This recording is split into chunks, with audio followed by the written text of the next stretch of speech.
Kumain ka na ba, Brenda? Kumusta ang mga bata? Tulog na ba? Kuya, dumating ka na po pala. Nasa itaas na po silang lahat. Baka nanonood ng TV kasi tapos na silang gumawa ng assignments. Mabuti naman kung ganon. Halika, sabayan mo ako maghapunan. Naku, tapos na po akong kumain. Sumabay ako sa mga bata. Hintayin ko na lang po na matapos kang maghapunan, kuya. Hindi pa naman ako naguhugas sa mga plato eh. Sayang naman.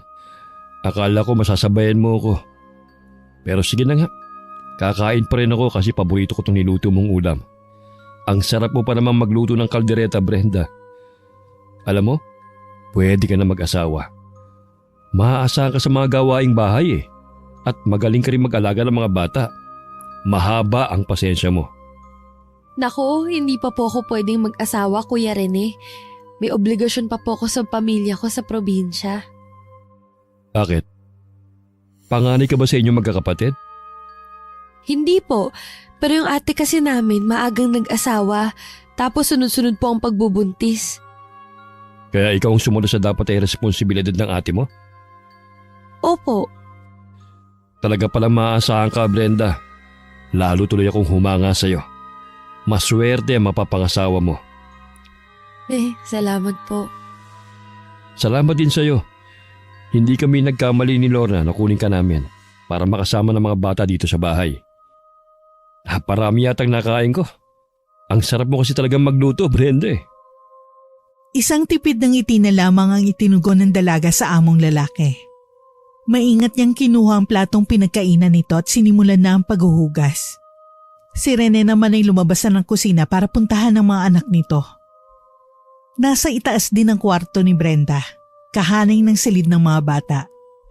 Ang kwarto naman ng mag-asawang amo niya pati na rin ang banyo ay nasa ibaba.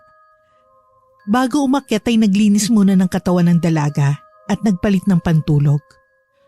Nang mapadaan sa sala, ay nagulat si Brenda na makasalubong si Rene na tanging pang ilalim na saplot lang ang suot. Hindi naman yun ang unang beses na nakita niyang halos subad na ang among lalaki. Pero hindi pa rin maiwasang mailang ni Brenda. Huwag mong sabihing naiilang ka pa rin kapag nakikita mo kung ito lang ang suot ko, Brenda. Akala ko pa naman sanay ka na. Ang mga bata nga sanay na sa akin eh. Pasensya na po. Sa edad ko kasi ngayon hindi ko po nakita si tatay sa ganyang itsura. Mahigpit po siya sa pananamit lalo na sa aming mga babaeng anak. Hindi na ako nagtataka. Ganun talaga sa mga probinsya. Pero dapat, masanay ka na. Lalo't nandito ka na sa lungsod. Hindi po yata ako masasanay talaga. Sige po, aakyat na po ako. Maaga pa po ako bukas dahil maghahanda pa po ako ng almusal ninyo ng mga bata. Sandali lang, Brenda. Pwede bang mamaya ka na umakyat? May sasabihin lang sana akong importante sa'yo. Tungkol po saan, kuya? Halika, maupo ka muna rito sa sofa. Hindi ka ba nangangalay? Kanina ka pa nakatayo eh, habang nag-uusap tayo. Hindi na po. Sanay naman akong nakatayo. Ano po ba yung importanteng sasabihin niyo sa akin? Kasi Brenda, may aaminin ako sa'yo. Alam mo bang matagal na kitang gusto? Po? Naku, kuya. Baka lasing ka po kaya ko ano-anong sinasabi mo. Seryoso ako, Brenda. Kasi ang ganda mo. Morena, matangkad, sexy. At hindi lang yun, masipag ka at masarap magluto. Kaya pati mga anak ko, gustong gusto ka. Kilabutan naman po kayo. May asawa ka na, Kuya Rene, at may mga anak. Nandito lang po ako para magtrabaho. Brenda, relax ka lang. Huwag ka matakot. Wala naman akong gagawing masama sa'yo eh. Pero gusto talaga kita, Brenda. Gustong gusto kita. Tama na po. Ayoko mawala ng respeto meron ako para sa'yo, Kuya Rene. Kaya please lang po, tigilan niyo na yung kalokohang sinasabi niyo. Brenda, sandali lang. Mag-usap muna tayo. Sorry, huwag ka matakot sa akin. Magpapaliwanag ako sa'yo. Sa kabila ng mga pagtawag ng amo, walang lingon-likod na nagmamadaling umakyat si Brenda pa itaas papunta sa kwarto niya. Hindi makapaniwala ang dalaga sa mga narinig mula sa among lalaki. Magkahalong takot at galit ang nararamdaman niya ng mga oras na yon.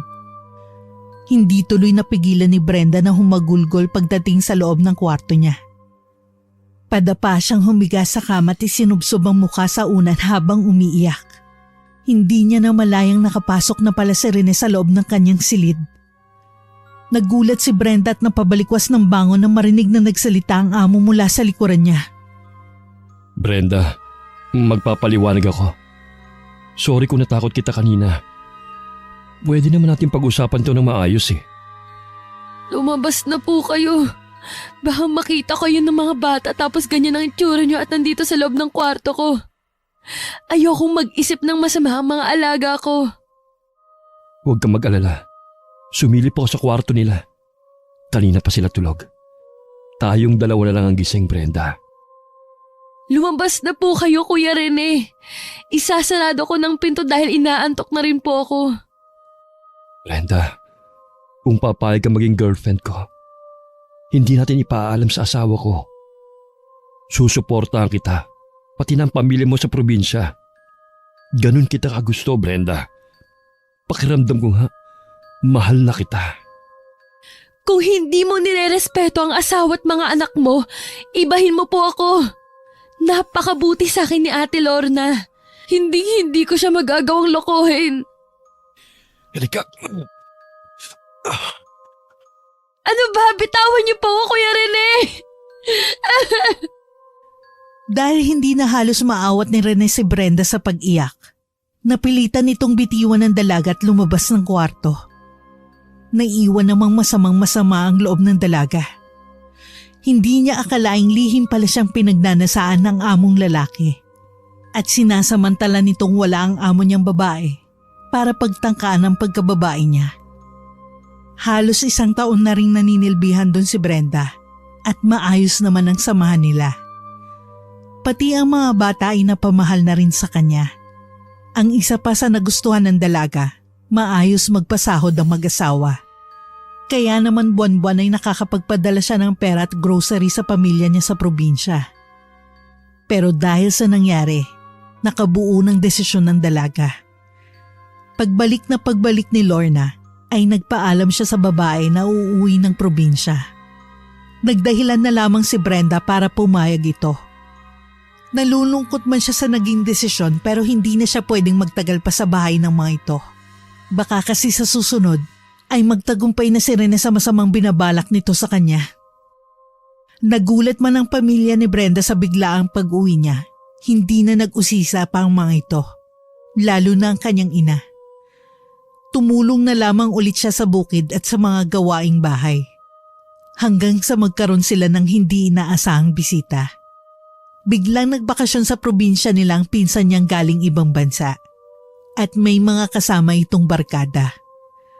Malugod naman tinanggap ng nanay ni Brenda ang mga ito sa bahay nila. Pwede bang maupo sa tabi mo, Brenda? Kiko, bakit ka nandito? Oo naman, upo ka lang. Pero ingat ka kasi baka mahulog ka. Mataas pa naman tong pampang. Salamat. Hinanap kita sa nanay mo, pati na rin sa pinsan mo eh. Bigla ka kasing nawala sa bahay. Sabi nila, nandito ka nga raw sa paborito mong tambayan. Nagpupunta ako dito kapag gusto ko magmuni-muni. Tsaka mahangin kasi dito at magandang view. Lalo na kapag palubog ang araw. Tama ka. Masarap nga rito. Tahimik at presko. Ito yung masarap dito sa probinsya eh. Sariwa ang hangin, di gaya sa Maynila. Pero nasa Maynila ang magagandang trabaho, Kiko. Kung ganun pala, bakit hindi ka na bumalik sa dati mong trabaho? Mahabang kwento. Mukhang personal masyado yung tanong ko, no? Pasensya ka na, Brenda. Oo nga pala. Ano nga yung mga isla na natatanaw ko? Mga karatig isla. Sakop din ng Romblon. Kaya ba nating languyin mula dito hanggang doon? Sira ka ba? Siyempre hindi. Kailangan natin sumakay ng baroto o yung maliit na bangkang desagwan. O di kaya doon sa bangkang gamit sa pagbiyahe. Nakarating ka na ba sa mga isla na yun, Brenda? Hindi ba dun sa dalawa? Sa Gakut pa lang, yun kasi ang pinakamalapit dito sa isla namin. Doon naman sa Banton, yung nakikita nating pinakamalaking isla. Doon daw lumipat noon si Nanang. Nanay ni nanay ko. Nung panahon ng gera. Tapos yung natatanaw nating parang kambal na isla. Yun naman ang Dos Hermanas. Dos Hermanas? Oo, Kiko. Ang magkapatid na isla. Sina Carlota at Isabel. Sabi ni na tatay daungan daw ng mga aswang. Kaya pinagbawalan kaming puntahan ng Dos Hermanas. Aswang? Oo, Kiko. Siguro hindi ka naniniwala sa mga aswang kasi laking syudad ka eh. Ano bang itsura ng sinasabi mong aswang? Hindi pa naman ako nakakakita ng aswang.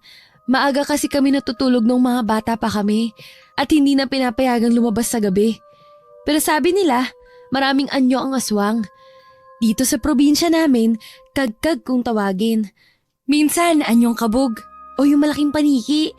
Minsan naman daw malaking aso o di kaya baboy. Ibig sabihin, yung malaking baboy na itim na nakasalubong ko kagabi? Aswang yun? Kagabi? Oo. Niyaya kasi ako ng pinsan mo na manood ng sayawan sa kabilang barangay. Tapos umihi ako ron, sa may sagingan. Malapit lang din sa auditorium. Akala ko yung itim na baboy na nakita ko, nakalimutan lang isilong ng may-ari. Aswang pala. Bakit hindi mo agad sinabi kina nanay? Alam nila kung sino mga aswang dito sa lugar namin. Siguro taga malapit lang yun. Tapos alam na dayo ka dito sa isla namin. Kiko, huwag ka na muna sasama sa mga sayawan lalo na't gabi. Baka mamaya hindi ka na makabalik ng Maynila. Kasi makukuha ka na ng aswang na nagpakita sa'yo sa sagingan. Hindi naman intensyon ni Brenda na takutin ang bisita nilang bakasyonista. Gusto niya lang itong bigyan ng babala para makapag-ingat. Hindi akalain ng dalaga na lalagnatin si Kiko kinagabihan. Nagdiliryo pa ito at panay sigaw na layuan daw ito ng aswang. Mabuti na lamang at matyaga itong binantayan ng nanay niya. Kinabukasan ay maayos na ang pakiramdam ng binata. Pero nang makita nito si Brenda ay biglang namutla ulit si Kiko. Marahil ay naalala nito ang aswang dahil sa kanya. Sumama na ulit ang binata sa mga sayawan at pistahan ng mga sumunod na araw. Panatag naman ang loob ni Brenda dahil may dala na ang mga itong pangontra sa aswang, maligno at iba pa. Pero may mga gabing nagigising ang dalaga at nagigis na ng kanyang ina na nakatayo sa may bintana. May naririnig daw kasi ang matanda na naglalakad sa labas nila para bang nagmamasid. Nang malaman yun ng tatay ni Brenda kinabukasan, naglagay ito ng karit at mga barya sa bubong nila. Nagtayo rin ito ng mga wali sa kanilang tarangkahan. Bago naman matulog sa gabi, ay nagsasaboy ang nanay niya ng mga butil ng bigas sa bakuran. Lahat daw yon ay mabisang pangontra at pain sa aswang. Mamimiss ko tong tambayan natin. Lalo na ikaw, Brenda. Mula nang ginamot ako ng nanay mo at binigyan ng mga pangontra, di na ulit nagpakita sa akin yung aswang. Kaya nga sobra ako nagpapasalamat sa iyo at sa pamilya mo. Hindi lang sa pagpapatuloy sa amin, kundi pati na rin sa pagprotekta sa aming magbabarkada. Naku, wala yun, Kiko. Bisita kayo ng pinsan ko. Obligasyon naming istimahin kayo at siguraduhin ligtas. Pero hindi mo man lang ba naisip, kahit minsan, Kiko, na baka ako pala yung aswang? Puro ka talaga kalokohan, Brenda. Seryoso ako, Kiko. Hindi sumagi sa isip ko kahit minsan. Pero kung sakaling magiging aswang ka, kusa na ako magpapalapa sa'yo, Brenda. Talaga lang ha? Pero maiba ako. Babalik pa ba kayo dito sa isla namin? Hindi ko pa masasabi. Bala ko kasing mangibang bansa pagbalik ko sa Maynila. Ganun ba? Hindi pala sigurado kung magkikita pa tayo ulit. Pero susulat naman ako sa'yo palagi, Brenda. Wala akong maraming oras para suyuin ka dahil kailangan akong magtrabaho. Sana okay lang kung sa sulat kita ligawan. Hihintayin ko ang mga pangako mong sulat, Kiko. Salamat, Brenda. Salamat. 2 linggo mula nang bumiyahe si Kiko at ang iba pang mga bisita ni na Brenda nang magpa siya ang dalaga na bumalik sa dating trabaho niya sa Cainta. Nagbabaka sakali lamang siya na tatanggapin muli ng mag-asawang Rene at Lorna. Kung sakali mang may mahanap na ang mga ito na kapalit niya, balak ni Brenda na maghanap ng ibang mapapasukan. Magpapatulong siya sa mga pinsang nagtatrabaho naman sa Pasig. Wala si Rene nang dumating si Brenda sa bahay ng mga ito. Si Lorna lamang ang naabutan niya ron. Hindi naman nagdalawang isip ang babaeng tanggapin siyang muli bilang kasambahay. Hindi pa raw talaga naghahanap ang mga to ng kapalit ni Brenda dahil umaasa ang mag-asawa, lalo na ang mga alaga niya, na babalik pa siya. Pero mas doble ang kasiyahang nakita ng dalaga sa mukha ng among lalaki nang madatnan siya nito sa kusina pag uwi ni Rene galing opisina. Akma siyang sasalubungin ng yakap, pero mabuti na lang at nakaiwas kagad si Brenda sa lalaki. Nang magkaroon ng pagkakataong makapag-day off, ay binisita ni Brenda ang pinsan niya na nagtatrabaho sa Pasig. Doon ay nalaman niyang nakakausap nito sa telepono si Kiko at ibinigay na rin nito sa binata ang address ng pinagtatrabahuhan niya sa Cainta. Labis na natuwa si Brenda sa ibinalita sa kanya ng pinsan niya. Hindi pala nalimutan ni Kiko ang mga pangako nito sa kanya. May natanggap akong sulat galing sa ibang bansa, Brenda. Galing sa nagangalang Francisco. Galing kay Kiko. Kiko? Boyfriend mo? Kailan pa? Hindi ko po boyfriend, kuya. Naging bisita po namin noong nasa isla pa ako. Sa probinsya namin. Kasama pong nagbabakasyon ng pinsan ko. Hindi mo pa kamo nobyo? Kung ganun, naniligaw sa'yo? Hindi ka naman niya susulatan kung hindi ka tipo. Nasaan na pong sulat, Kuya Rene? Sagutin mo muna yung tanong ko, Brenda. Manliligaw mo ba siya? Kailangan po ba na pati personal na bagay tungkol sa akin ipaalam ko pa sa inyo? Aba nga naman, nagkaroon ko lang ng manliligaw na nasa abroad. Bigla ka nang yumabang. Hindi naman po sa ganun. Ang akin lang, hindi ko naman siguro obligasyong ipaalam pa sa inyong lahat ng mga nangyayari sa buhay ko. Basta ang alam ko po, ginagawa ko naman ng maayos ang trabaho ko. Sabagay, may punto ka naman. Nandun sa kama mo yung sulat. Inilagay ko kanina. Wala ka kasi. Nasa banyo. Naliligo. Pumasok kayo sa kwarto ko? Oh, bakit? May problema? Bahay ko to, Brenda. Baka nakakalimutan mo. May karapatan akong pumasok sa lahat ng mga kwarto rito. Sige po, babalik na ako sa kusina. Salamat po. Hindi nagustuhan ni Brenda ang inasta at pamimiloso po ni Rene sa kanya. Lalo na nang malaman niyang pumasok ito sa kanyang kwarto nang walang paalam. Pero para hindi na humaba pa ang usapan, siya na lamang ang umiwas. Nag-aalala kasi ang dalaga na baka makita pa sila ni Lorna o di kaya ng mga bata na nagtatalo. Kinagabihan, sabik na binuksan ni Brenda ang kauna-unahang sulat sa kanya ni Kiko. Laman ng sulat nito ay pangungumusta at mga kwento sa mga karanasan ng binata sa ibang bansa. Pero ang higit na nakapagpasaya sa puso ni Brenda ay ang nabasa niya sa huling bahagi ng sulat. Nakasaad kasi ron na labis na nangungulila sa kanya si Kiko.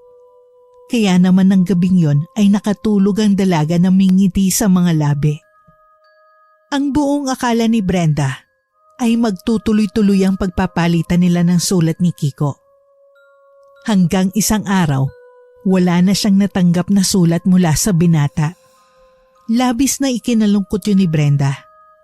Kung kailan kasi sinagot na niya ito, ay saka naman hindi na nagparamdam si Kiko. Nang hindi na kinaya ng dalagang lungkot at sakit na dulot ng unang pagkabigo sa pag-ibig, nagpaalam siyang muli sa mga amo na uuwi ng probinsya. At sa ikalawang pagkakataon ay hindi siya pinigilan ni Lorna. Mababakas naman ang pagtutol sa mukha ng amo niyang lalaki. Pero wala naman itong nagawa lalo na't buo na ang pasya niya. Pero hinahabol yata ng kamalasan si Brenda. Dahil sa mismong gabi ng pagdating niya sa isla, ay may nakainkwentro siyang kagkag. Ito ang tawag sa aswang sa lugar nila. 9:00 ng gabi dumaong sa isla nila ang sinakyan niyang bangka. Halos inaabot kasi ng 13 oras ang biyahe. Dahil matarik ang daan papunta sa bahay nila, hindi na nag-arkila pa ng motorsiklo si Brenda. Wala ring sumundo sa kanya dahil biglaan lang ulit ang pag-uwi niya. Backpack lamang ang dala ni Brenda na naglalaman ng mahalagang gamit, kasama na ron ng kanyang wallet. Ang iba pa niyang bagahe ay babalikan na lamang niya kinabukasan kasama ang tatay niya. Palibhas ay kinalakihan na niya ang madilim at masukal na daan, ay halos hindi na nangangapa ang dalaga. Tuloy-tuloy lamang ang lakad niya. Wala rin sa isip niya ang takot. Ang gusto niya lang nung mga oras na yon ay makarating ng ligtas sa bahay nila at makapagpahinga. Pero nang nasa tapat na siya ng isang abandonadong bahay, ay biglang nakaramdam ng kakaiba ang dalaga. Biglang umalinsangan ng paligid at nagtaasa ng mga balahibo niya sa katawan. Naramdaman din ni Brenda na may mga matang nakamasid sa kanya. Kinakabahan man at tinatabla na ng takot ay hindi nagpahalata si Brenda. Mas binilisan niyang paglalakad hanggang sa halos tumakbo na siya. Maya-maya pa'y nakarinig na ng mga pagaspas ng pakpakan dalaga. Naalala niya ang tungkol sa kagkag na kinikwento sa kanila noon ng lolo niya. Madalas ayan yung paniki, pero aswang talaga. At dayo lamang sa isla nila. Lalong binilisan ni Brenda ang pagtakbo pero sa malas ay natisod siya sa isang nakausling bato. Hindi na napigilan ng dalaga ang pagtumba dahil nawalan siya ng balanse. Napaigik siya sa sakit ng tumama ang likod niya sa isang matigas na bagay. Mabuti na lamang at sa damuhan tumama ang ulo niya. Napapikit siya at tuluyang naluha nang marinig ang papalapit na kagkag. Nang unti-unti itong bumaba sa lupa, ay tuluyan nang nawalan ng pag-asa si Brenda. Naisip na lang ng dalaga na katapusan na niya. Magigis na lamang siya ng pamilya niya kinabukasan na isang malamig na bangkay. Hanggang sa...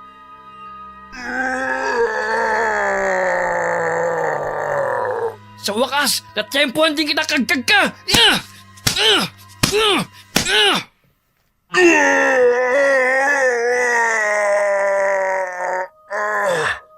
Papatayin kita!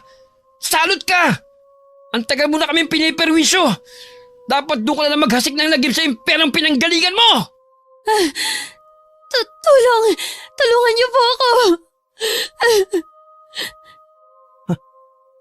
Brenda? Ikaw ba yan? Nandito ka na ulit sa isla? Teka, baka makatakas tong aswang. Diyan ka lang. Akong bahala sa'yo. Sino? John? Ikaw ba yan? Ako nga to! Sandali lang, Brenda! John! Anong nangyayari sa'yo?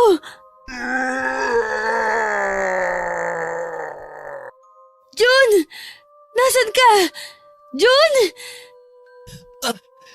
Nandito ako. Naisahan ako ng aswang, Brenda. Natakasan ako ng hayop. Hayaan mo na. Mas mahalaga ang kaligtasan mo, nating dalawa. Kahit nanghihina ay pilit nilapitan ni Brenda si June. Tinanggal rin niya muna ang backpack na sinuot niya paharap sa kanya pagdating sa pantalan. Kung sana'y sa likod niya inilagay yon, hindi gaanong nasaktan ng likurang bahagi ng kanyang katawan pagbagsak niya sa lupa. Dahil madilim ang paligid, hindi makita ng dalaga kung saan tinamaan ng aswang si June. Saka pa lamang niya nalaman na nagkalat ang dugo sa suot nitong damit pagdating nila sa kanilang bahay. Gulat at pag-aalala ang naging reaksyon ng mga magulang niya pagkakita sa kanila. Kaagad na ginamot ng tatay ni Brenda ang mga sugat ni June na dulot ng mga kalmot dito ng aswang na umatake sa kanya. Labis-labis din ang pasasalamat ng magulang ng dalaga kay June dahil sa pagkakaligtas ng binatilyo sa kanya. Sinabi naman ni June na nagkataon lamang ang lahat, pero maaari ring tadhana ang may gawa. Matagal na raw nitong binabantayan ng kagkag, Dahil inatake rin ito noon ang kapatid na buntis ni June. Hindi nga raw makapaniwala ang binatilyo na mabosesa nito si Brenda. Akala nito'y guni-guni lamang yon dahil ang pagkakaalam ni June ay nasa kaintaang dalaga at nagtatrabaho. Nang mga sumunod na araw ay naging bisita ni Brenda ang binatilyo. Tumutulong ito sa tatay niya at sa kanya sa mga gawaing bahay. Hindi naman sa pinagbabawalan kitang pumunta rito sa bahay. Pero June, mas matanda ako sa'yo. Kung tama si tatay sa sinabi niyang nililigawan mo ko, hindi pwede. Bakit naman hindi pwede? Tama ang tatay mo. Ang totoo niyan, nag-iipon lang ako ng lakas ng loob para makapagpaalam ako sa kanya ng formal na manliligaw ako sa'yo. June, bata ka pa. 17 ka lang. At 18 ka naman. Gasino na yung 1 taon na tanda mo sa akin. Kahit na, hindi pa rin magandang tignan. Parang nakababatang kapatid na kita. Matagal na akong may gusto sa'yo, Brenda. Mga bata pa lang tayo. Hinahangaan na kita. Dapat nung nakarang uwi mo pa ako magtatapat sa'yo. Kaya lang, naunahan ako nung Kiko na bisita nyo. Ah, si Kiko. Kilala mo pala siya? Boyfriend ko na siya, June. Boyfriend? Paano nangyari yun? Balita ko, nasa abroad siya. Sinagot ko siya sa sulat. Ganun ba? Bakit parang hindi ka naman masaya? Kasi kung kailan sinagot ko na siya, saka naman hindi nagparamdam. Ganun ba? Baka naman hindi talaga seryoso. O di kaya, may nakilala dun na mas maganda. Siguro nga. Pero para sa akin, ikaw ang pinakamaganda, Brenda. Bilobola mo lang ako eh. Pero salamat. Hindi pambobola yun. Kalimutan mo na yung Kiko na yun. Nandito naman ako eh. Hindi man ako nakapag-abroad kagaya niya. Hindi man ako kasing pogi niya. Pero hindi naman kita sasaktan. Lolokohin o ipagpapalit, Brenda. Hay nako, June. Bata ka pa. At ako rin. Marami pa akong pangarap para sa pamilya. Hindi naman kita kagad pakakasal kapag sinagot mo ako eh. Makapagsalita ka para may pampakasal na nga talaga. Talagang meron na. May mga alaga akong baboy at baka. May lupa na rin kung sakali magpapatayo na magiging bahay natin. Talaga lang ah. Seryoso nga. Pero hindi pa naman kami mamamanhikan. Tutulungan muna kitang abutin ang mga pangarap mo para sa pamilya mo habang pinaghahanda ng magiging kasal natin balang araw. June. Seryoso talaga ako, Brenda. Hindi na lang kita gusto. Mahal na kita. At ikaw ang babaeng pangarap kong iharap sa altar at makasama hanggang sa pagtanda. Dahil na rin sa pagpupursige ni June at para makalimutan ng sakit na idinulot ni Kiko sa puso ni Brenda, sinagot niya ang binatilyo. Hindi na niya gaanong pinatagal pa ang panliligaw nito sa kanya, lalo't mukhang seryoso naman talaga ito at aprobado ng buong pamilya niya. Napagkasunduan nilang sabay umalis ng probinsya para magtrabaho. Sa tulong ng pinsan niya sa Pasig, ay nakapasok si Brenda sa isang mayamang pamilya sa Maynila bilang kasambahay. Si June naman ay kinuhang panadero ng tiyuhin nitong may panaderya sa Batangas. Mabilis na lumipas ang panahon. Naging maayos at matibay ang kanilang relasyon hanggang sa umabot na sila ng 10 taon bilang magnobyo. Palibhas ay may ipon na si June at naipagawa na rin ni Brenda ang bahay nila sa probinsya. Nagkasundo na magpakasal ang dalawa. Umuwi sila sa probinsya at doon nga'y namanhika na si June sa kanila. Kaagad din silang bumalik sa kani-kaniyang trabaho. May 5 buwan pa bago ang araw ng kasal nila kaya makakapag-ipon pa sila. Lalo at medyo malaki rin ang magagastos sa kasal. Masaya si Brenda. Sigurado na siya kay June at nasasabik na siyang maging asawa ito. Pero hindi akalain ng dalaga na magkukrus ang mga landas nila ng una niyang pag-ibig. Nang minsang bumisita siya sa kanyang pinsan sa Pasig, ay nagulat siya nang madatnan niya ron si Kiko, Brenda? buhay ka pa pala? Brenda, magpapaliwanag ako. Para saan pa? Ikakasal na ako. Ikakasal ka na? Kanino? Sa boyfriend ko. Hindi mo kilala. Probinsyano rin siya kaya bagay kami. Hindi siya nakapagtapos, hindi nakapangibang bansa, pero hindi siya katulad mong sinungaling at manloloko. Pero tayo pa, Brenda. Hindi naman tayo naghiwalay. Bigla ka na lang nawala. Hindi na nagparamdam. Wala nang mga sulat. Anong iisipin ko? Anong gusto mo? Umasa pa ako? Ikaw ang hindi na sumagot sa mga padala kong sulat, Brenda. Ako nga mas dapat manumbat sa iyo ngayon eh. Anong ibig mong sabihin? Hindi ako tumigil sa pagpapadala ng mga sulat sa iyo. Pero wala akong natanggap. Si Kuya Rene, ang amo kong lalaki sa Kainta, siya ang laging nakakatanggap ng mga sulat mo. Hindi kaya hinarang niya ang mga sulat ko kaya wala ka natatanggap. Teka, may gusto ba sa yung Rene na yung Brenda? Inaalok niya ako maging babae niya at muntik pagsamantalahan. Gulat at galit ang naramdaman ni Kiko sa mga nalaman nito kay Brenda. Ang dalaga naman ay nanghina na mapagtantong si Rene ang may kagagawa ng lahat. Hindi pala siya niloko at basta binaliwala ni Kiko.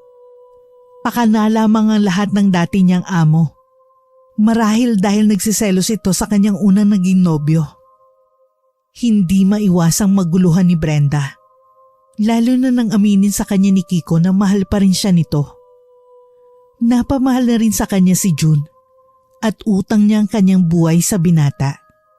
Pero mas matimbang pa rin sa puso niya ang lalaking unang nagpatibok sa kanyang puso.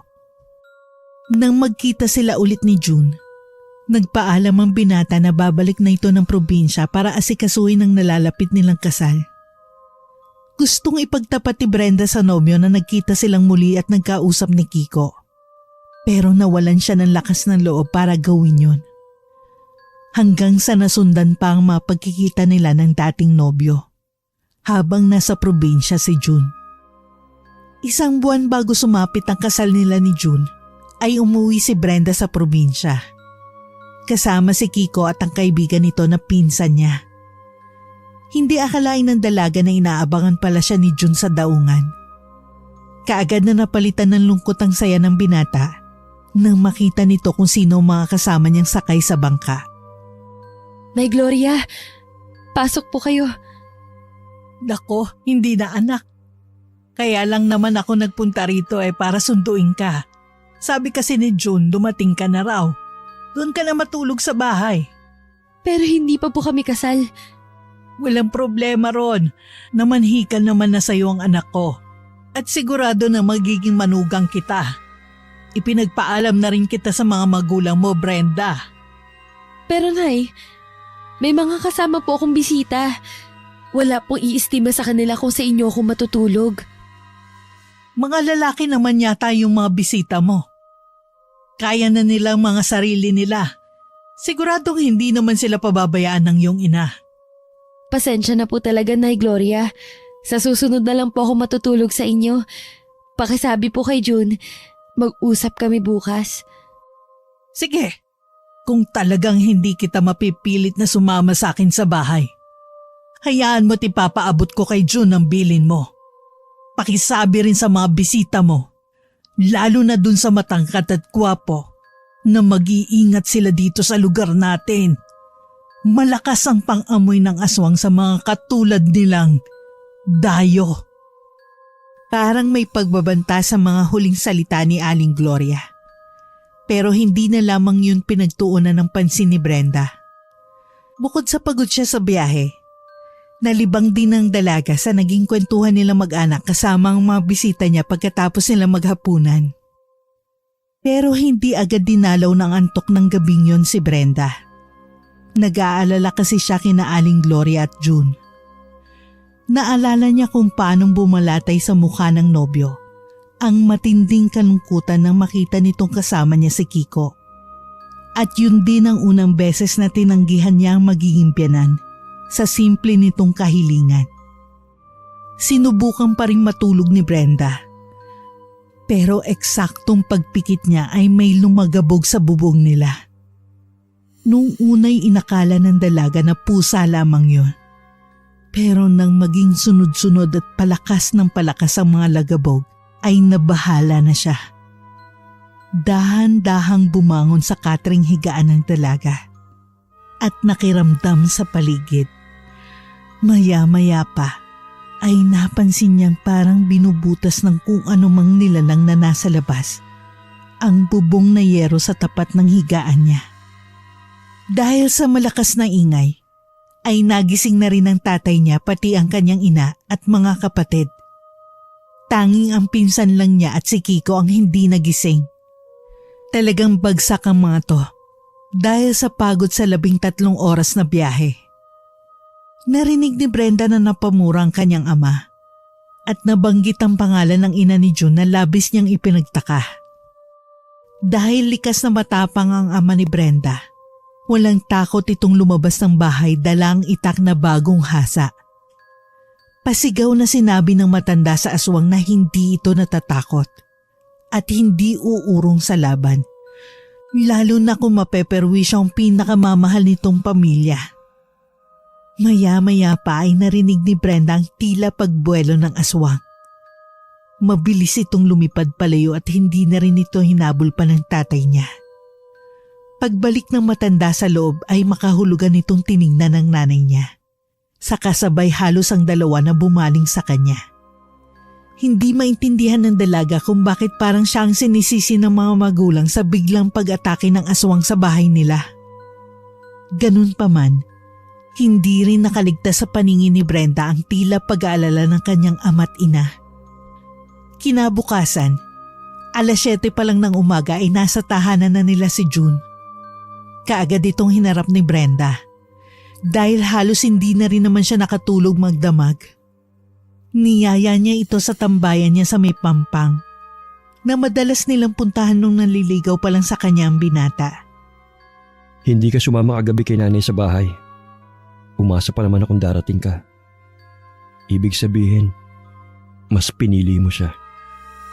Yung totoo, Brenda, mahal mo pa rin ba si Kiko? June, sa loob ng 10 taong relasyon natin, naging masaya ako at minahal din kita. Kaya lang, nung makita ko ulit si Kiko, Napagtanto mong mahal mo pa rin siya. Na mas mahal mo pala talaga siya. kung inaalala mong baka umurong ako sa kasal natin, hindi mangyayari yun. Handa pa rin ako magpakasal sa'yo. Kahit labag sa kalooban mo. Maayos na lahat. Kasal na lang natin ng kulang. May bahay na tayo. Handa na ang mga ninong, ninang at abay.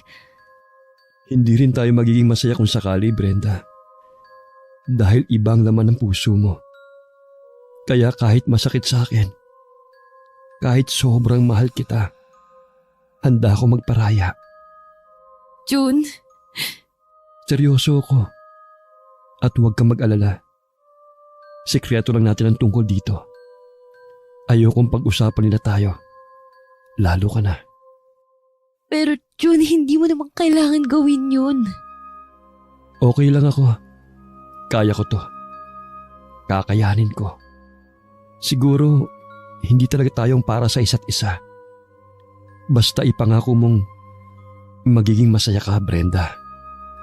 Hindi halos makapaniwala si Brenda sa naging desisyon ni June. Noon niya napatunay na wagas talaga ang pag-ibig nito para sa kanya. Kagaya ng pangako ng binata, walang nakaalam tungkol sa paghihiwalay nilang dalawa. Hindi rin naman nagtagal sa probinsya sina Brenda dahil ilang beses nakainkwentro ng aswang si Kiko.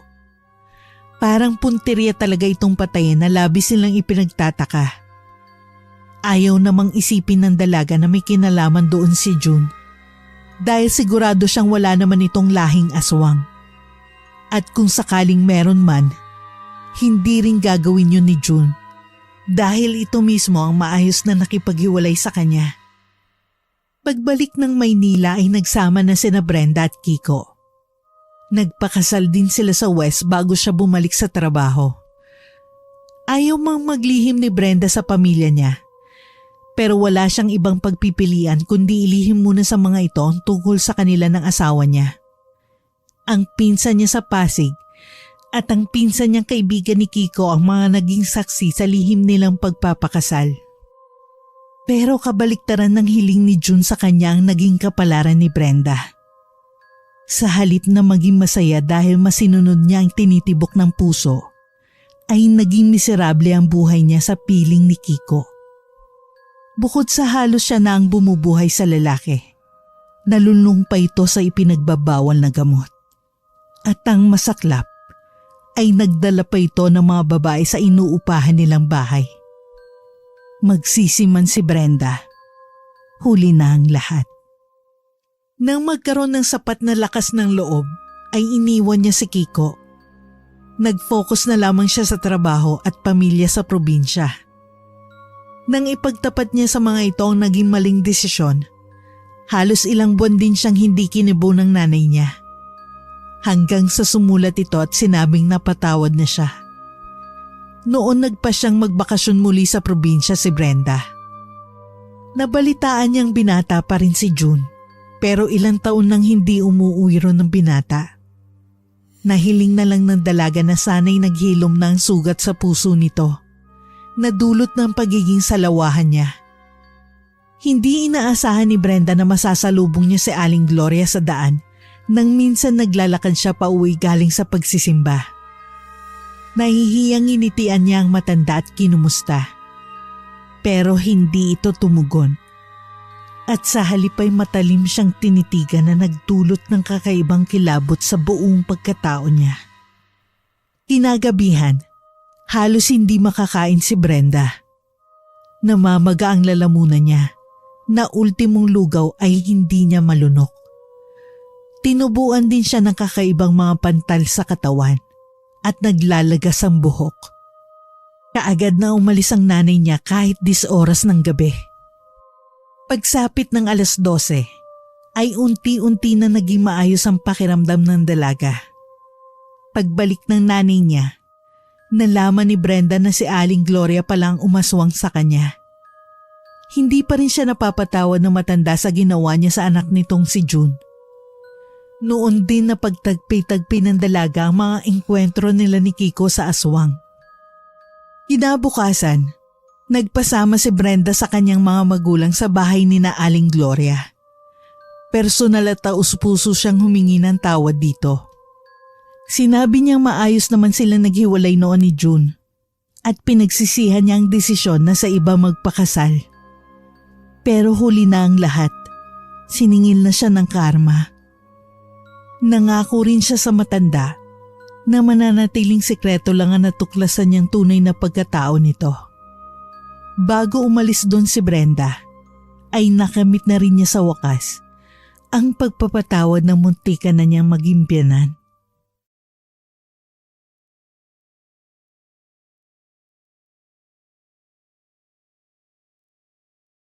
Buwan ng Disyembre taong 1995.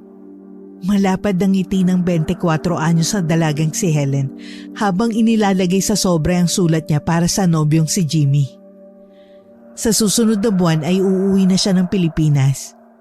Halos 2 taon na naging kontrata niya sa Singapore bilang domestic helper. Malungkot sa ibang bansa. Sa mga unang buwan ni Helen sa nasabing bansa ay halos gabi-gabi siyang umiiyak. Dahil sa labis na pangungulila sa kanyang nobyo at pamilyang naiwan sa Pilipinas. Pero nang tumagal ay nasanay na rin siya. At inisip na lamang na para rin sa mga ito ang kanyang mga paghihirap at sakripisyo. Mabilis na lumipas ang mga araw. Hanggang sa namalayan na lamang ng dalagang nakabalik na pala siyang muli sa bayang Sinilangan. Doon siya dumiretso sa inuupahang bahay ni Jimmy at ng ate nitong si Feli. Mahigpit na nagyakapan ng magkasintahang ilang taon ding nawalay sa piling ng isa't isa. Ipinasok ni Feli si Helen sa supermarket kung saan nagtatrabaho ang babae. Doon din nagtatrabaho si Jimmy. Kaya naman lalong naging masaya si Helen hanggang sa sumapit ang araw ng mga puso. Kabilang ang dalaga sa mga nobyang umaasa at naghihintay ng regalo at pagbati mula sa mga nobyo nila. Jim? Saan mo nabili tong bulaklak? Mukhang mamahalin na. Fresh flowers na bouquet? Ang bango ng amoy. Yan ba? Naku, hindi sa akin yan, Len. Kaya Ate Feli yan. Naiwan lang dito sa kwarto ko. Galing yan sa maniligaw niya. Ganun ba? Akala ko pa naman. Oo nga pala. Saan tayo pupunta mamaya paglabas galing trabaho? May pupuntahan kaming birthday party ng isang kaibigan ko eh. Pasensya ka na, Len. Nakalimutan kong palang sabihin sa'yo. Ayos lang naman, Jim. Pero di ba 14 ngayon? Valentine's Day? Sa 5 taong relasyon natin, ngayon mo lang ako hindi binati. Okay lang naman kung nakalimutan mong bumili ng regalo. Medyo nagtatampo lang ako kasi parang nakalimutan mong may Helen kang dapat batiin ngayong araw ng mga puso. Pasensya na talaga, Helen. Huwag kang magtampo. Hindi na ako makakaatras sa lakad namin eh. Kasi naka-oo na ako dun sa kaibigan ko ng 1 linggo pa. Hayaan mo, babawi ako sa'yo. Ibig sabihin, hindi pala kita kasabay na uuwi mamaya? Baka may lakad din si Ate Feli. Ihahatid muna kita bago ako tumuloy sa pupuntahan ko. Talaga? Salamat naman. Sige na, pinapayagan na kita. Pero huwag ka magpapakalasing doon pag may inuman ha? At huwag ka rin gaanong magpapagabi ng uwi. Hintayin kita. Huwag mo na akong hintayin. Matulog ka na kapag inaantok ka ha? Lalo't maaga na naman tayo bukas. Masama pa rin ang loob ni Helen sa nobyo, pero pinilit niya mag-focus sa trabaho.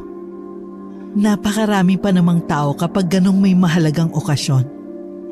Gaya ng pangako ni Jimmy, inihatid muna siya nito sa inuupahan nilang bahay. Nagpalit din kasi ng damit ang binata. At dahil may sariling lakad din si Feli, naiwang mag-isa sa bahay si Helen. Hindi na lamang nagsaing ang dalaga dahil wala naman siyang ganang kumain. Nang mainip ay sumilip siya sa kwarto ng nobyo. Nakita niyang naroon pa rin ang bulaklak na ayon kay Jimmy ay bigay na manliligaw ni Feli. Matapos linisin ang kalat doon, lumabas si Helen sa kwarto ng nobyo. Bit-bit ang bulaklak, dumiretso siya sa kusina at ipinatong yun sa mesa. Pero nagulat si Helen dahil tinanong siya ni Feli pagdating nito kung bigay ba ni Jimmy sa kanya yung bulaklak na nasa mesa. Hindi agad nakasagot ang dalaga. Maya-maya ay nagmamadali siyang bumalik sa kwarto ng nobyo. Nagtataka na sundan na lamang siya ng tingin ni Feli. Nang gabing yon, kahit alam ni Helen na masamang makialam ng personal na gamit ng iba, hinalungkat niya ang gamit ng nobyo. At doon ay natuklasan niyang may kapenpal pala ito sa Canada. Tila gumuho ang mundo ni Helen na mapagtantong para sa iba ang bulaklak na nakita niya sa kwarto ni Jimmy. Tuluyan na siyang napaiyak na maalalang nagsinungaling pa sa kanya ang nobyo. At ginamit pa nito ang nakatatandang kapatid sa panluloko nito sa kanya. Ano bang pag-uusapan natin at dito pa tayo nagpunta sa park? Talagang nagbago ka na nga, Jimmy. Kahit sa mga simpleng pasyalan, mukhang ayaw mo na akong kasama. Hindi naman sa ganun. Parang ang seryoso mo na kasi. Kailan pa, Jim? Kailan mo pa ako niloloko? Helen? Huwag ka na magsisinungaling ulit dahil alam ko na ang totoo. Sabi mo kay Ate Feli yung bulaklak. Pero hindi pala. Sa'yo pala yun. Binili mo talaga para sa kapenpal mong kauuwi lang galing Canada. Helen, magpapaliwanag ako. Nasa abroad pa pala ako, nagkakamabutihan na kayo. At matagal mo na akong niloloko. Mas mahal mo na ba ang Eva na yun kaysa sa akin? Len, hindi ko kasi matanggihan si nanay. Nung unang taon mo sa Singapore, nagbakasyon ako sa amin sa Pangasinan. Naaalala ko yun. Nabanggit mo sa isa mong sulat sa akin. Pinilit ako ni nanay ng ligawan si Eva. Citizen na kasi siya sa Canada. Botong-boto sa kanya si nanay. Kasi kaibigan niyang nanay ni Eva. Sabi ko nga ayoko kasi malaking agwat ng mga edad namin. 38 na siya at ako naman 25. At isa pa, may nobya na ako. Sinabi ko naman yun kay nanay. Pero hindi pa naman ako kilala at nakita ng pamilya mo maliban kay Ate Feli. At wala rin akong laban kay Eva. Kasi kahit ng ibang bansa rin ako, katulong naman. Huwag ka na magtampo. Ikaw naman ang mas mahal ko eh. Mas mahal? Ibig sabihin, mas mahal mo na nga si Eva? Helen, Hindi ko akalaing magagawa mo sa akin to, Jimmy. Sasayangin mo ang 5 taong relasyon natin para lang sundin ang kagustuhan ng nanay mo. magkikita kami ni Eva bukas. Nandito na siya sa Maynila. Tumawag si nanay kahapon sa akin at sinabing bumiyahe ng araw si Eva. Magkikita kayo? Oo, Len. Hindi ko pwedeng biguin si nanay eh. Alam mo namang mahina ang puso niya. Hayaan mo. Kapag nagkita na kami ni Eva bukas, sasabihin ko na sa kanyang lahat. Mahirap kasing ipaliwanag sa sulat kaya bala kong sa personal na magtapat sa kanya para hindi na rin siya umasa. Dahil ikaw naman talaga nag-iisang laman ng puso ko. Ikaw ang babaeng gusto kong pakasalan at makasama habang buhay. Mas lalong nadurog ang puso ni Helen dahil sa mga nalaman niya mula kay Jimmy. Pero pinanghawakan na lang muna ng dalaga ang mga pangako sa kanya ng nobyo. Mahal na mahal niya si Jimmy. Hindi niya kayang tuluyang magalit sa binata at hindi rin niya kayang ipaubaya ito sa ibang babae. Si Jimmy ang una niyang pag-ibig at umaasa si Helen na ito na rin ang magiging huli. Kinabukasan, tahimik lang si Helen sa trabaho. Hindi rin niya kinakausap si Feli dahil mukhang may alam din ng babae tungkol kay Eva. Bago magtanghali, may 2 babaeng pumasok sa pinagtatrabahuhan nilang supermarket at nagtanong ang mga ito tungkol kay Jimmy. Kinabahan si Helen. Ni hindi niya matingnan ng 2 babae kahit may kilala siyang isa sa mga yon. Si Eva. Helen, pakinggan mo muna sana si Jimmy bago ka magalit. Sasabihin niya sa'yo kung anong pinag-usapan nila ni Eva. Sige. May alok sa akin si Eva. Tutulungan daw niya ako makapunta sa Canada at ihahanap niya ako ron ng magandang trabaho. At pumayag ka? Helen, ano ba? Pwede bang patapusin mo muna sa pagsasalita ang kapatid ko? Paano kayo magkakaintindihan kung pinangungunahan mo na siya? Pasensya na, Ate Feli. Sabi ni Eva na yun nga. Tutulungan niya ako sa lahat. Pati na sa mga gastusin para makalis ako ng bansa.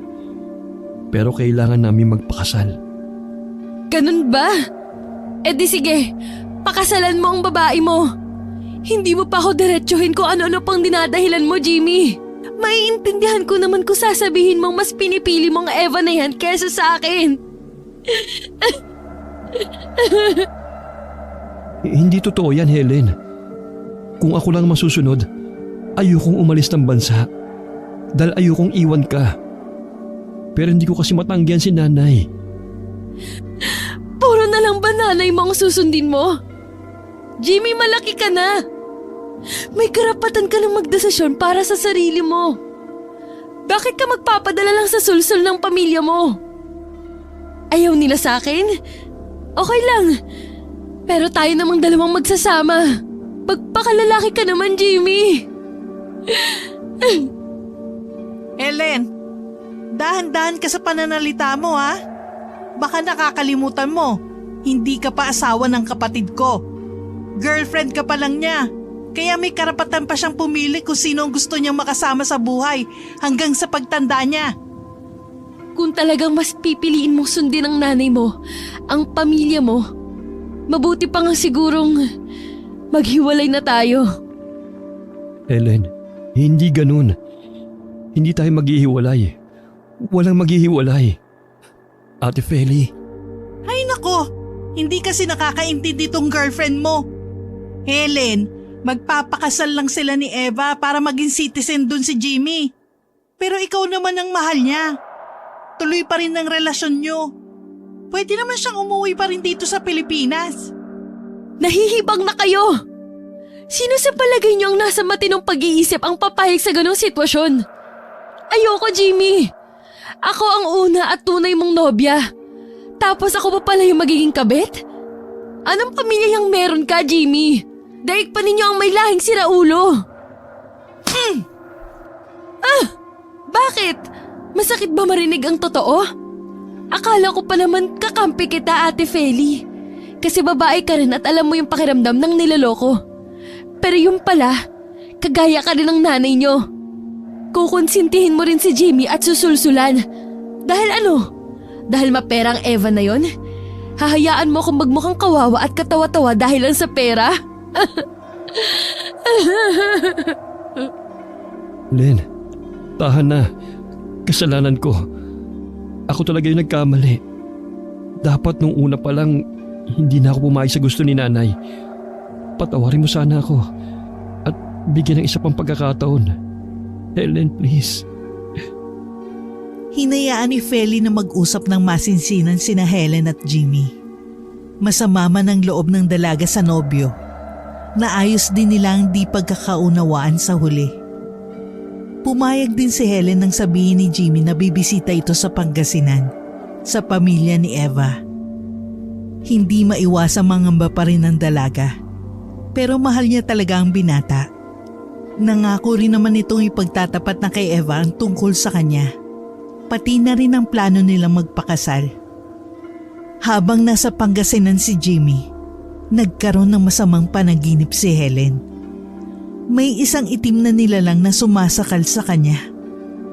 Bagamat nakamulat ang mga mata ng dalaga, ang nilalang na nagtatangkang patayin siya ay malabo ang mukha.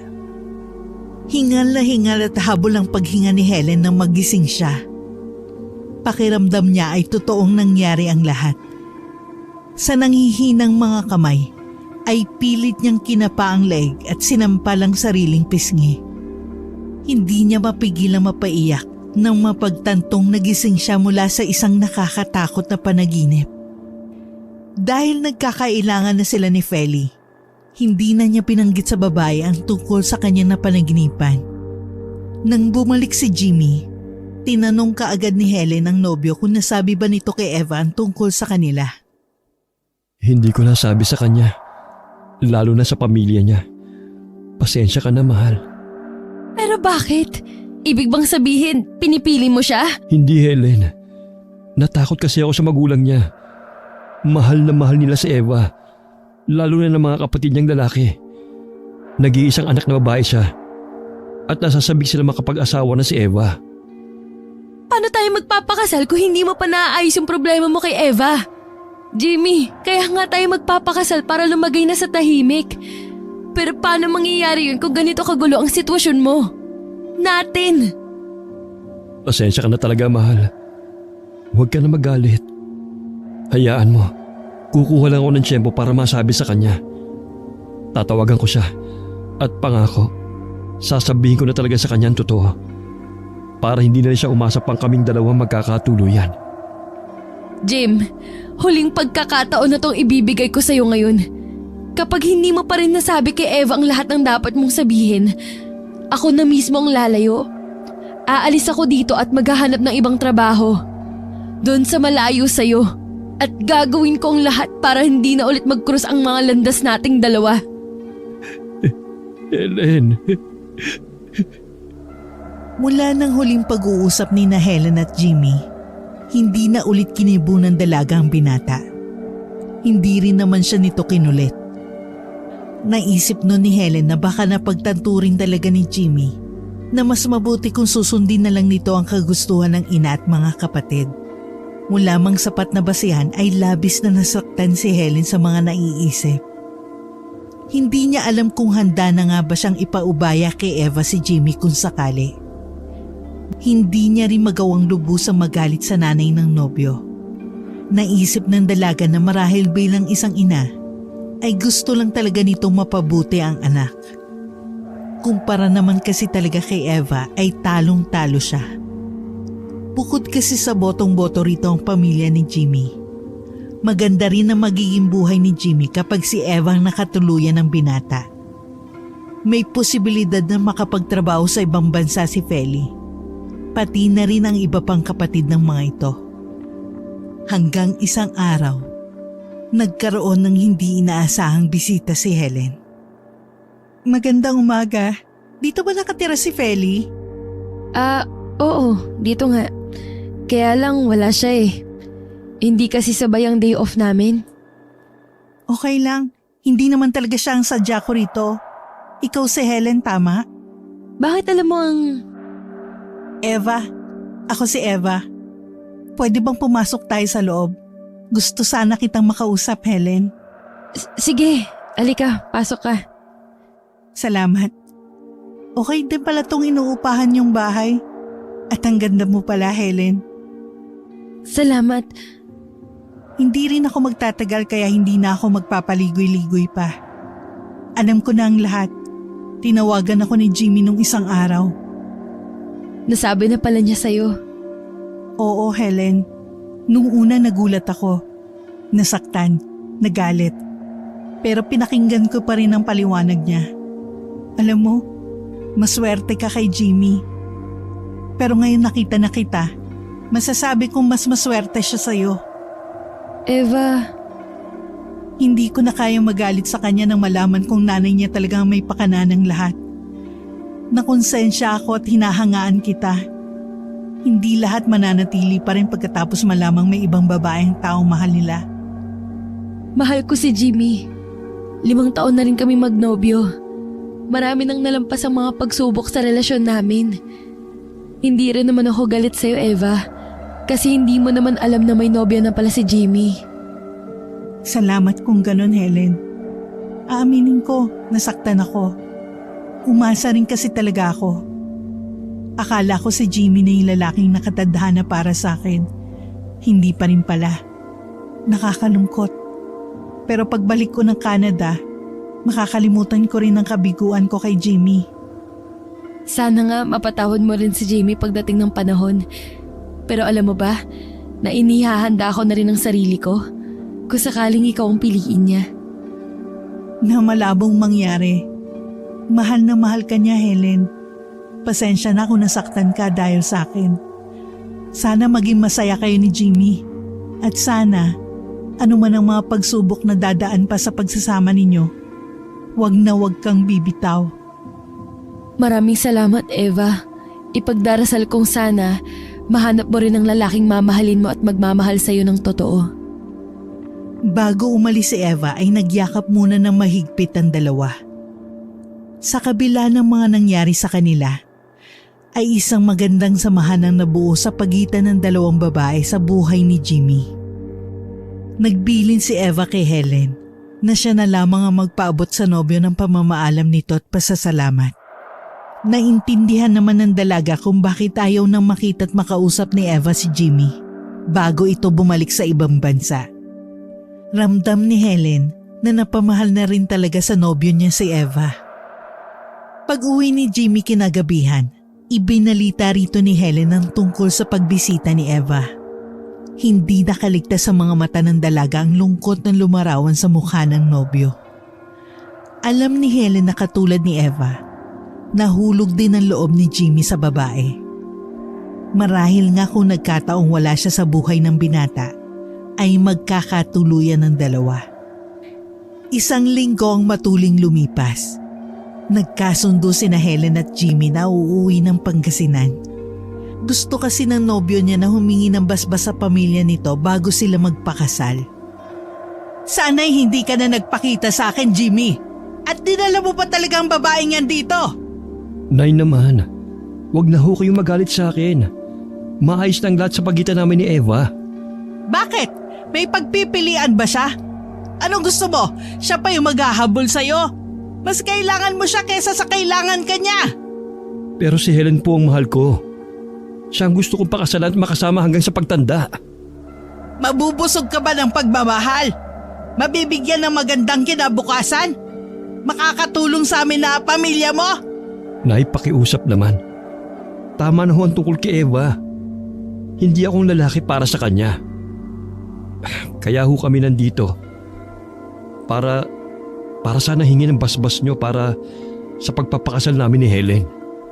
Hindi ko matatanggap ang babaeng yan sa pamilya natin kahit kailan.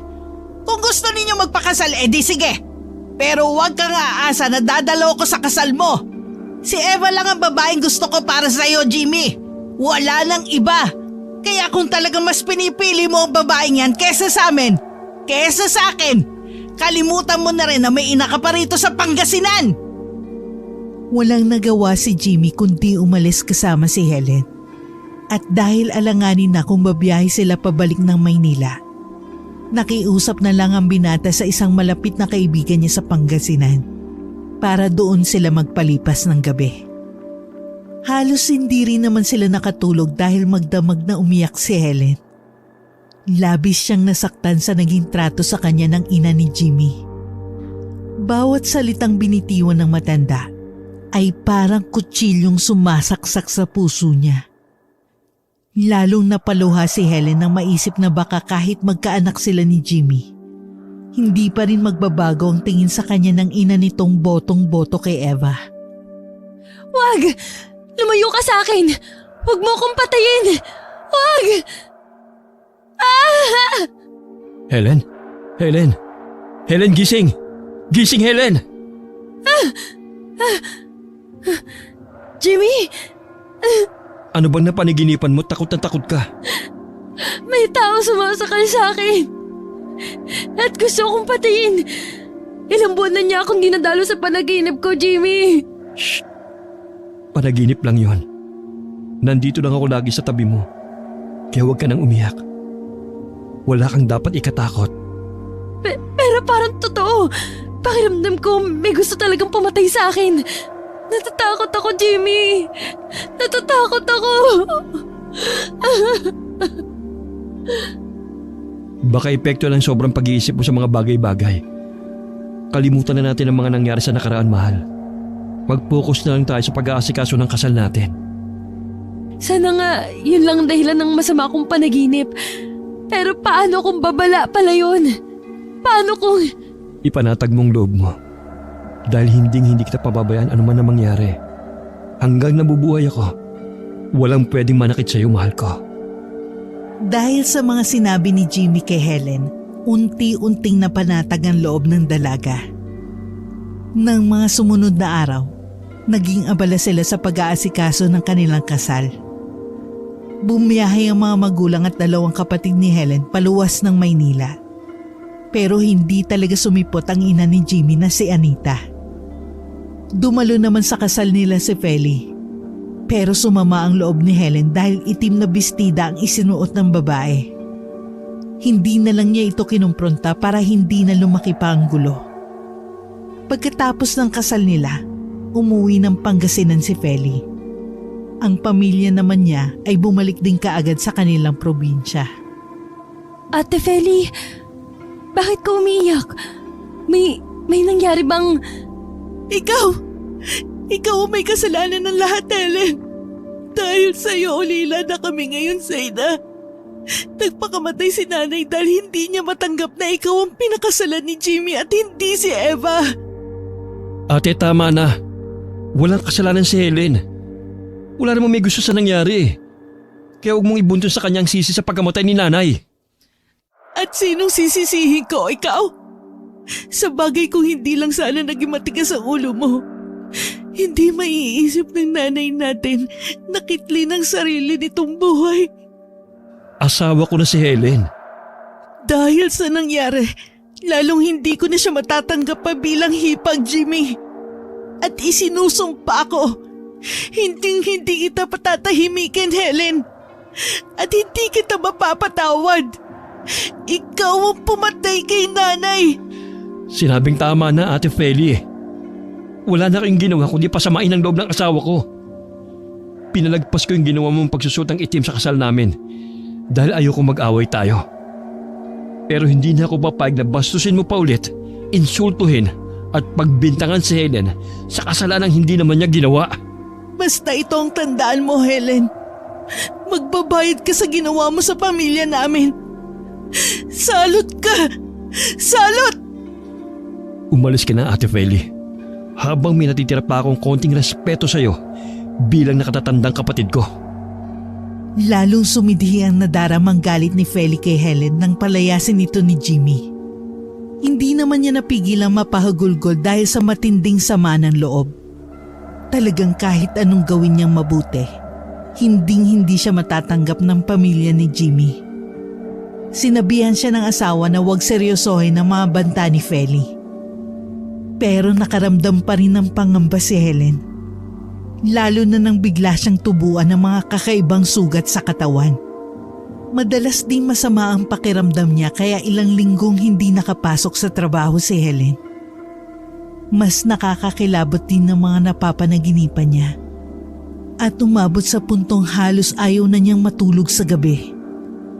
Kapag wala si Jimmy, pakiramdam ni Helen ay may kasama siya sa bahay na laging nakamasid at nakabantay sa bawat kilos niya. May mga pagkakataong hindi na niya kayang labanan ang antok dahil sa ilang linggong pagpupuyat. Pero nagigising din kaagad si Helen dahil nararamdaman niyang may katabi siya sa higaan. Lalo't may naririnig siyang nakakarinding mga bulong. Kapag ganong mga pagkakataon, napapasigaw ng malakas si Helen habang nakatakip ang mga kamay sa magkabilang tenga niya. Dahil sa mga kakaibang nararanasan, nagpasya si Helen na umuwi muna ng Iloilo para magpatingin sa kakilala nilang albularyo. Sumang-ayon naman si Jimmy sa naging desisyon niya. Sinamahan siya nito pauwi sa kanilang probinsya. Bagamat hindi na nagulat sa nalaman mula sa albularyo, mas tumindi naman ang nadaramang takot ni Helen sa mga pwede pang mangyari sa kanya. Tama ang hinala ko. Ang ate Feli mo nga ang may kagagawan ng mga kakaibang nangyayari sa akin. Pasensya ka na, Helen. Hindi ko akalaing tututuhanin niya yung mga banta niya sa'yo. Ibig bang sabihin may lahi kayong mangkukulam? Hindi ko alam, Helen. Hindi ko alam. Baka may inutusan si Ate Feli. Baka may kakilala siya o si nanay na may alam sa itim na mahika.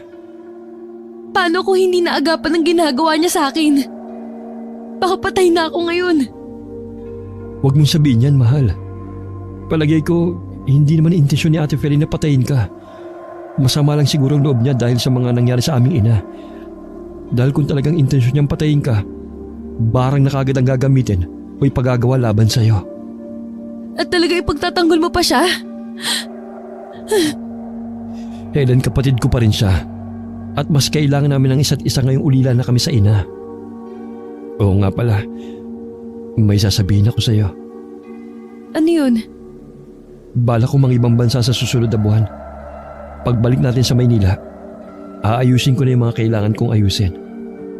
Sigurado ka na ba talaga sa plano mong yan? Oo, Helen. Para kapag nagkaanak tayo, may sarili na tayong bahay at ipon na rin para sa kanyang kinabukasan. Lalo na sa pag-aaral niya.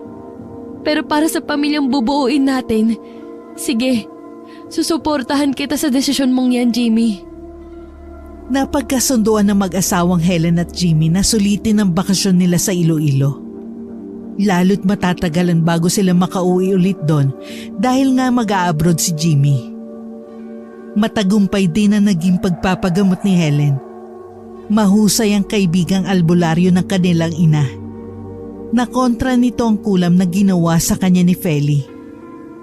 Ang buong akala nila ay tapos na ang problema at matatahimik na sa wakas ang kanilang pagsasama. Pero may bagong pagsubok palang darating kay Helen. Hindi na naman siya makatulog dahil ayaw siyang patahimikin ni Anita. Mukhang hanggang sa kabilang buhay ay hindi titigil ang kanyang biyenan hanggat hindi siya nito na ibabaon sa hukay. At hindi lang ito basta nagmumulto dahil nagagawa nitong saktan siya ng pisikal. Naroong tinutulak siya nito sa hagdan. Binabagsakan ng mabibigat na gamit. Hinahagisan ng matatalas na bagay. Minsan ay muntik din siya mapilay na mahulog sa hagdan. Mabuti na lang talaga at nagkakataong nakakaligtas si Helen sa lahat ng masasamang balak sa kanya ng multo ni Anita. Pero hindi na talaga niya alam kung anong gagawin para tigilan na siya nito. Para tuluyan na matahimik ang buhay at pagsasama nilang mag-asawa. Jimmy, alam mong mahal na mahal kita. Pero wala na ako ibang maisip na paraan para tigilan na ako ng nanay mo. Maghiwalay na lang tayo. Ano bang sinasabi mo, mahal? Maayos na ang lahat ng huling pag-uusap natin ha. Pumayag ka na nga na umalis ako ng Pilipinas.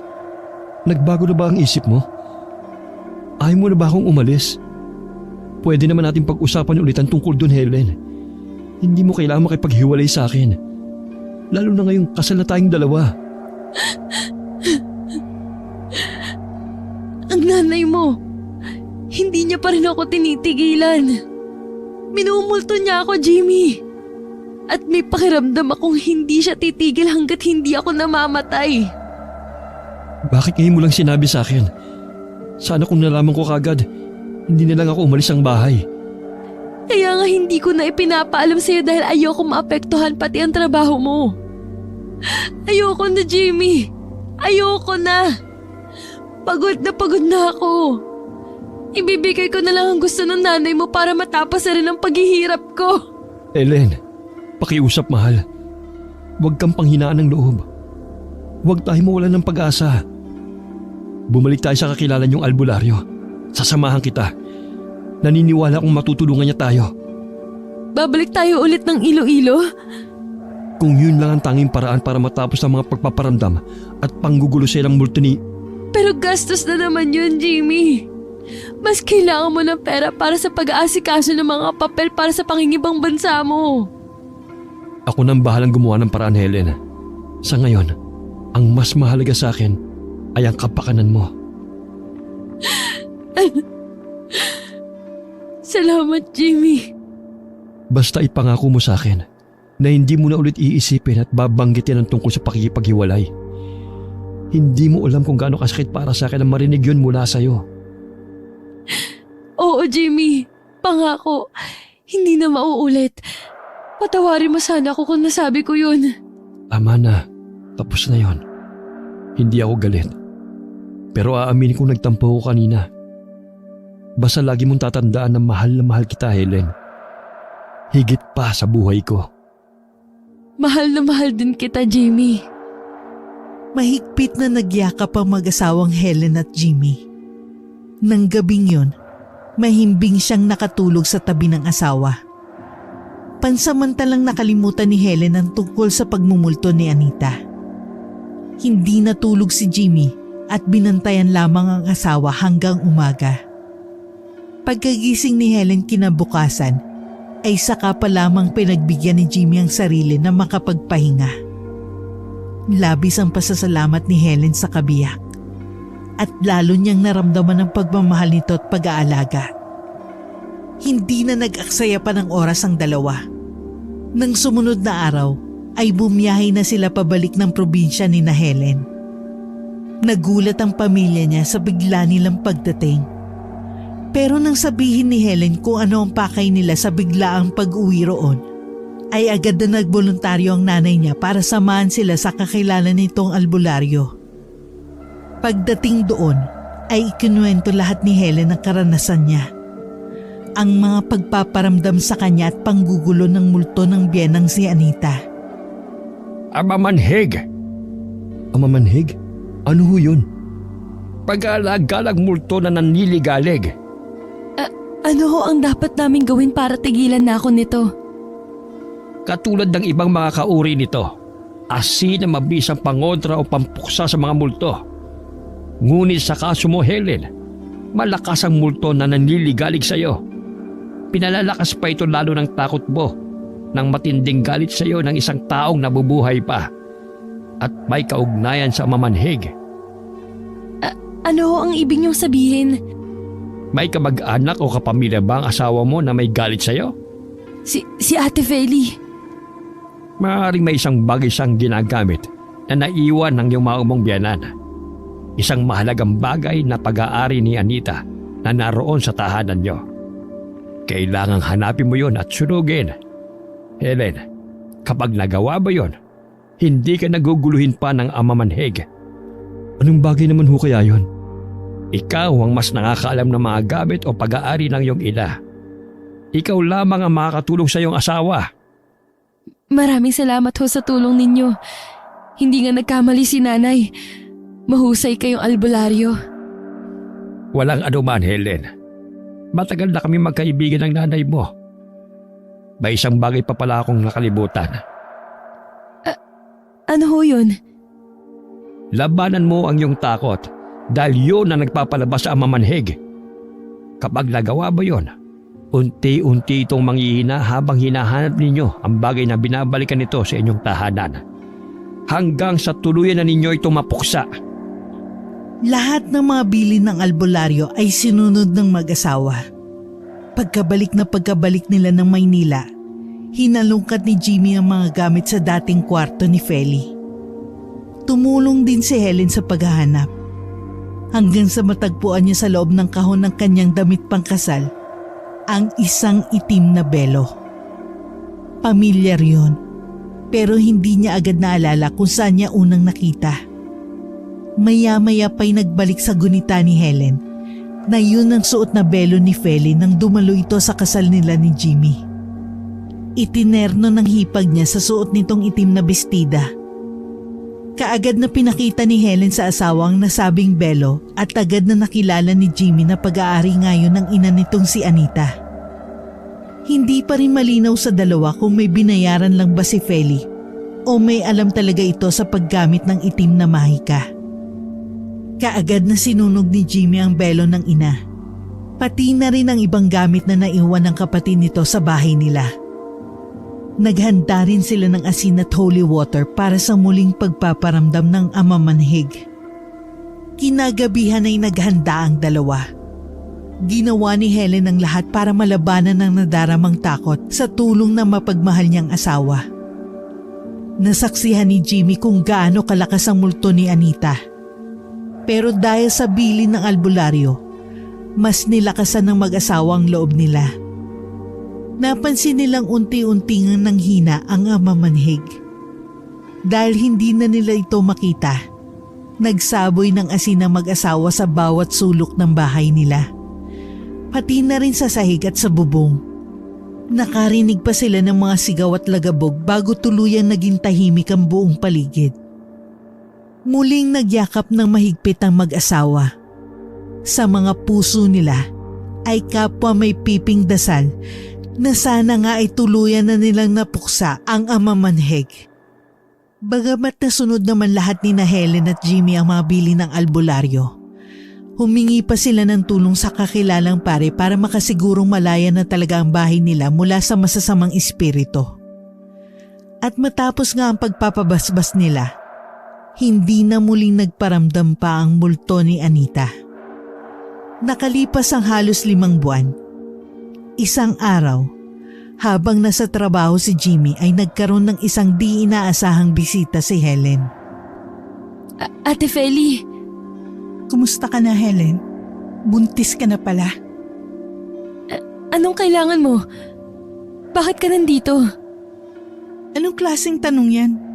Hipag mo ko at kapatid ko si Jimmy. Masama bang bisitahin ko kayo? Wala siya rito. Mamayang gabi pa lang dating niya. Natatakot ka pa rin ba sa akin? Dahil ba sa mga nangyari nitong nakaraan? Pakiusap, Ate Feli. Kahit para man lang sa pamangkin mo, patahimikin mo na ako. Helen, Kinakaya ko. Kahit takot na takot ako na labanan ng kulam at amamanhig na ikaw ang may gawa. Pero ngayong buntis ako, hindi ko alam kung kakayanin ko pa kapag may ginawa ka ulit sa akin. Helen, kaya nga ako nagpunta rito para humingi ng tawad sa inyo ni Jimmy. Lalong-lalo na sa'yo. Hindi ako umaasang patatawarin niyo ko agad pero ang mahalaga, nasabi at naipaalam ko sa inyong labis-labis ang pagsisisi ko. Nilamon ng galit ang puso ko dahil sa pagkawala ni nanay.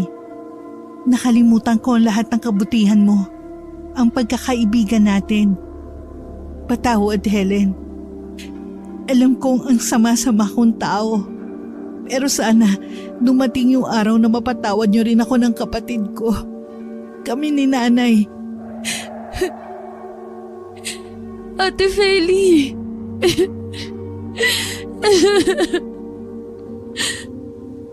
Kagaya ni Helen, Gulat na gulat din si Jimmy pagdating nito kinagabihan nang makita ang nakatatandang kapatid. Pero nang tignan nito ang asawa at nakitang nakangiti si Helen, ay napaiyak si Jimmy at sinugod ng yakap si Feli. Maya-maya pa'y nakiyakap na rin si Helen sa dalawa habang nag-iiyakan sila. Nang gabing yun din ay nakamit ni Feli ang kapatawaran mula sa mag-asawang Helen at Jimmy.